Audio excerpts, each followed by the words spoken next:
Welcome back mga Pythoneers and mga Pythonistas. And yung nakaraang video natin, gumawa tayo ng window, no? Gumawa tayo ng mga widgets like the label and the button. Pero nung clinic natin yung button, walang nangyayari sa kanya. Kasi walang nakakabit sa kanya na function na kung ano yung gagawin niya whenever that button is clicked. Ngayon, yun yung gagawin natin at kukumplituhin natin yung ginagawa nating GUI-based na program. Okay, so try lang natin ulit by saving this file, Control S, and then i-build natin using Control B.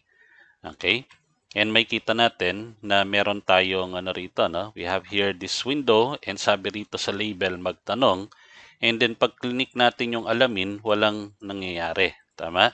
So yun yung gagawin natin dito and mag-aayos tayo ng konti rito para mas maging ano siya, maging presentable. Alright? So click lang muna natin yung close and then we're going to continue with our programming here. Okay? So ang una nating gagawin is whenever the button is clicked, okay, meron siyang functionality na gagawin. Alright?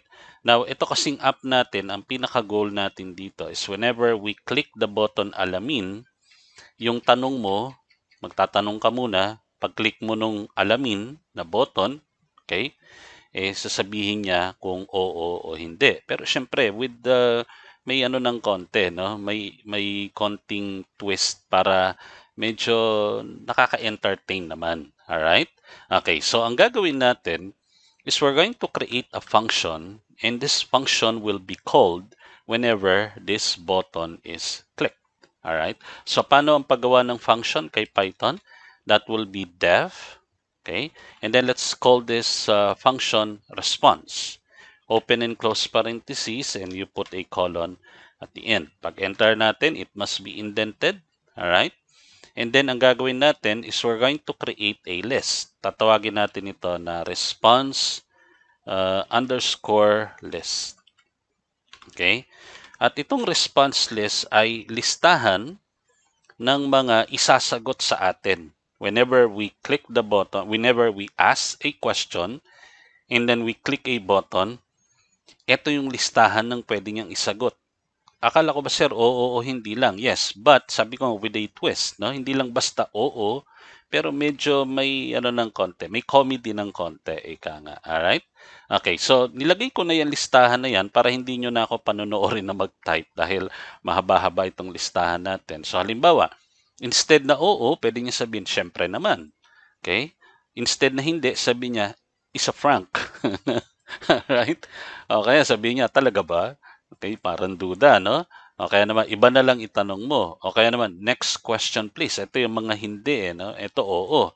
Ito oo to. Positive, no? Ito, ano to? Hindi. Sabi niya, walang ganon, Mars. Okay? And then, yes na yes.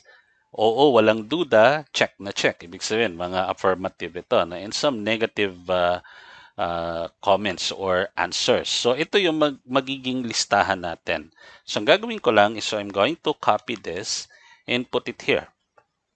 Ayan, so ipipaste ko sa dyan. Okay? So pwede natin itong i-indent. No? Ayan, para medyo maging ano siya, maging maliwanag sa mata, no? O hindi masyadong mahirap basahin. Okay? And of course, this is a list, no? List 'yan at 'yan yung panggagalingan ng magiging sagot whenever this button is clicked. Okay? Pero syempre hindi sunod-sunod kasi magiging predictable naman 'yan kung sunod-sunod, tama? So ang gagawin natin is we're going to shuffle this and pag shuffle natin, magpa-pop tayo ng isa. Okay? At yung pinap na isa na yon will be the answer ng ating ginagawang program. Okay? So, paano ang pag-shuffle? Ganito ang pag-shuffle. Yung pag-shuffle ng list, actually, kailangan pa natin ng another function na nasa loob ng isang module. Yung tinutukoy ka ng module doon is what we call the random module. And we have to import it. So, sabihin natin from random, okay, import natin yung shuffle. So yung random is actually a module where the shuffle function is located. Nakuha po ba? Okay, so since na-import na natin yung shuffle, pwede na natin ngayon gamitin yan dito sa loob ng ating response na function. Okay? So, in doing that, ang gagawin natin ngayon is sasabihin natin shuffle, okay? Shuffle the response list. Yan. So, shuffle na natin. Pag na-shuffle na, ang gagawin naman natin ngayon is we're going to pop, no? Yung isa sa mga isa sa mga laman ng listahan is ipapop natin. And by default kasi ang pinapop yung pinakahuli. So, una, isa-shuffle niya muna. So, whatever na maposisyon doon sa pinakahuli ng listahan, yun naman ang ipapop natin. Okay? So, by default, yun kasi ang trabaho ni pop. Okay? So, paano natin gagawin yon? Ganito. So, sabihin natin, o ilagay natin sa isang variable. Sabihin natin, sagot equal to, and then we're going to say response list, all right, dot pop. Yan. Open and close parentheses. Nakuha? Okay, so saan natin ilalagay itong sagot na ito? Ilalagay natin yan dito sa label. Papakita natin, syempre, doon sa label. And how do we do that? Paano natin may ilalagay yan? Ganito naman ang paglagay sa label. Alright? So, tingnan nyo ito mabuti, ha? So, label, that is our ang tawag dito, variable name, okay? And then we're going to say dot, label, dot, and then we're going to say config, na, at yung text is equal to sagot. Yan. So, ang nangyari, ganito, yung config, ibig sabihin, ito kasi yung existing na laman nung text natin magtanong. Tama? So, kapag yung button ay pinush, okay? So, this will happen, no? Yung kinuwento ko sa inyo kanina, may list, shuffle, kukuha ng sagot by using the pop function, okay? Pag nakuha na natin yung sagot, babaguhin natin yung text by using the config. Okay, so whatever is in here will be replaced by this text. Okay, na equal doon sa whatever will be obtained by using the pop function here. Nakuha po ba? Okay. Pero, tingnan nyo ha, save ko ngayon to, tapos run ko.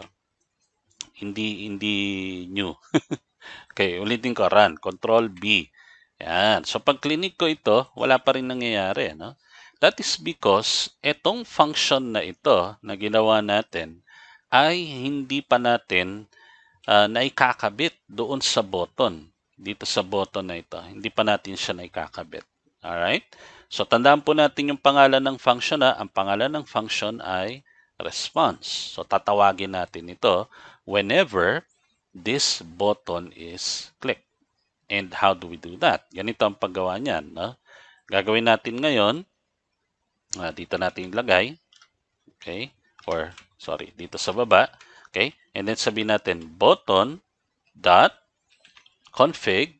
Alright? And then command. Yan. So yung command will be response. So, mangyayari, kapag pagka-clinic natin yung button, this will be called. And ano itong response na ito? This response is actually this function. Tama? Okay. And then what will happen? Of course, itong function na ito, gagawin niya yung nasa loob niyan. Alright? And ang nasa loob niyan, yung napili na sagot ay i-display doon sa label. Alright? So, save natin ngayon. Tapos, run natin. Ayan na. Okay. So, nandito na siya. No? Tapos, click natin. Ayun. Sabi niya, yes na yes. Okay? Click natin. Iba na lang itanong mo. Ayan, click natin ulit. Next question, please. Click natin ulit. Yes na yes ulit. Okay? Pero teka muna, sir. Parang ang pangit nung ano rito, no? Nung pagkaka-display. Bakit ganito yan? Ganito kasi yan. Close muna natin ito, ha? Ang salarin dyan ay itong si wrap length. Ibig sabihin, limited lang siya sa 150 na pixels. Okay? So, ang gagawin natin ngayon, gagawin natin siyang 500, alright? Which is kasing laki nung mismong width. Para pagka naglabas siya ng display, ang kukunin niyang space ay 510. Nakuha? Okay, so save natin ito, tapos run natin, and try natin ulit. Ayan, try natin ulit. Alamin. Ayan. So, isang length na yung nakukuha niya, no? So, alamin natin ulit. Talaga ba? Siyempre naman, next question please. Iba na lang itanong mo. Okay? So, parang ganito. Halimbawa, close muna natin. Tapos, run natin ulit. Yan. Okay. So, nirun natin ulit. No? Ngayon, magtatanong ka. Sasabihin mo, pogi ba ako? Click natin. Alamin. Walang ganun, Mars. Okay? Alright? So, parang sinasabi niya negative. Hindi ba? Walang ganun, Mars. Okay, tanong ka ulit. Yayaman ba ako? Click natin. Alamin. Check na check ba? Okay, mukhang positive siya doon sa pagyaman ko hindi ba? Okay, isa pang tanong. Kamukha ko ba si Coco Pimentel? Right? Click natin, alamin. Walang ganun, Mars. Aba, talaga naman. Buti na lang. Ako gumawa sa'yo, ha? Kaya umayos ka. Hindi ba? Okay, so you can play around with this, no? And then you can play this with your friends, hindi ba? Medyo ano kayo ng konti, medyo may paglalaroan kayo ng konti. Kaya nga tawag natin dito sa toy program or a toy code para gaganahan ka na gumawa ng code kasi it's fun. Tama? Okay, so pag clinic pa natin ulit, halimbawa magtanong ka, mananalo ba ako sa loto? Click natin, alamin. Okay, talaga ba? Parang duda siya, hindi ba? Okay, so yan yung ano natin, no? Yung program natin. Pero magki-clean up tayo ng konti rito. Okay? Bakit, sir? Kasi tingnan yung mabuti. Parang hindi masyadong maganda yung position ng alamin, tsaka medyo maliit yung button niya. So, pwede natin palakihan yung button na ito. So, how do we do that? Yan, ito yan. I mean, hindi yung button, yung text doon sa button. Let me run that again. And then, kung mapapansin nyo na yung text ay medyo maliit. So, pag pinalaki natin kasi yung text, syempre, lalaki na rin yung button niya. Okay? So, sasabay yung button doon. Nako, so, close lang natin ulit yan. And lagyan natin ng solution yan. Okay? So, pupunta tayo dito sa part na ito. Yun na lang, merong special function na ginagamit si font. Okay? And paano natin gagawin yan? May i-import tayo ulit. So, mag-i-import tayo ng tinatawag na tkinter.font. Okay? And then, lalagyan natin ng alias ito na font, as font. Bakit? Kasi hindi natin to direktang gagamitin kasi masyadong mahaba. Pag nilagay mo tkinter.font, masyadong mahaba. So, sabihin na lang natin na itong font na ito is the same as this. Nakuha? Okay. Tapos dito sa bandang baba, okay, so bago dun sa button, lagay natin halimbawa, my font is equal to font dot font, right?